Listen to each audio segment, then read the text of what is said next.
Hashtag Johnny Squat.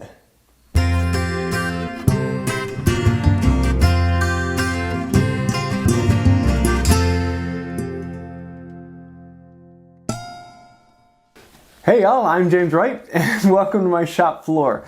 This is not a video I was intending to make, but a lot of people were asking a question about what is that board you put at the bottom with all of the holes in it?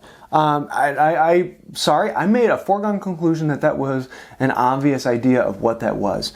Now, if you don't know what I'm talking about, I just did a video where I made this vise. It is one of the last pieces on my main bench, and I am in love with it. It is a traditional vise with a wooden screw. This wooden screw is a 2.5-inch diameter wooden hard maple screw made from Lake Erie Tool Works. And I'll leave a link to that down below.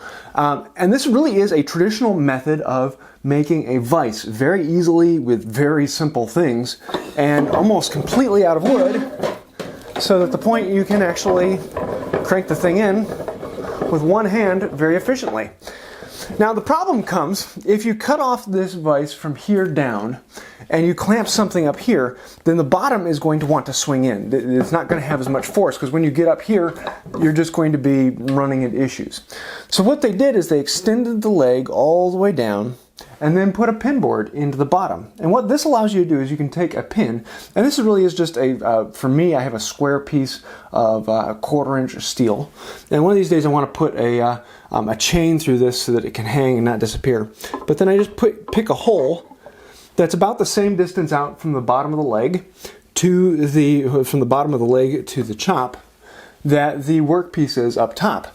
And this allows me, when I screw it in, the bottom won't go in any farther, so it keeps this vise chop parallel to the leg. And that's why it's most commonly referred to as a parallel guide, because it keeps the chop parallel to the leg.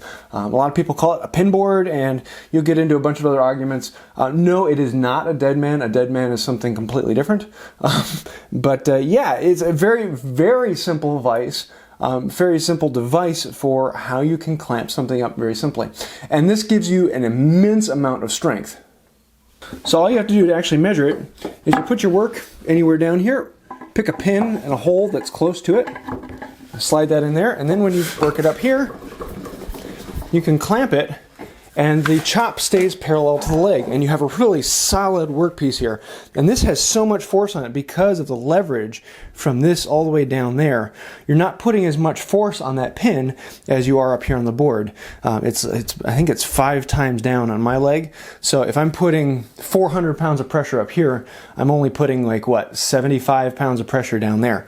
So, and it's fairly quick to adjust. It does take a little bit more time than some of the more modern ones, but soon you get to realize where those pins are, and you can make a connection at any point and keep this parallel.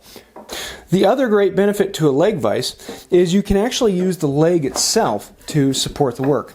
And here I've taken the pin out and I'm allowing the work to stick down past the screw. So now the work is becoming the parallel guide that keeps the chop parallel to the leg. But this is becoming extremely solid because I have a force connection all the way down the leg, and I have a lot of friction in here. So no matter how much I want, which is even just a little bit of movement on this, I can lock this in so it will not move. It's now a part of the bench. And with this thing, with this screw, I can put an amazing amount of force on here. I'm probably putting about 100 foot-pounds on a 2-inch screw. Yeah, I don't even know what that force equals out to, but it's incredible. So there you have it, an extremely simple device to make a very powerful, powerful vise with just wood. And it really surprises a lot of people the first time they get to use this, how much force this traditional screw and pinboard can supply. It really doesn't take that much to do. Anyone can make one of these, and it is extremely powerful. It's just kind of a cool idea what traditional things can actually do. So I hope you liked this video. It was a fun one for me to put out.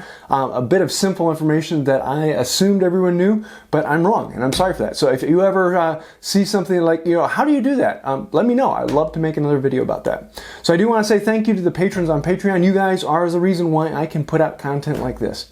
If you'd like to help out with that or find out more, you can do that right down here. Also, if you would like to see more video or behind the scenes, you can see that on my second channel.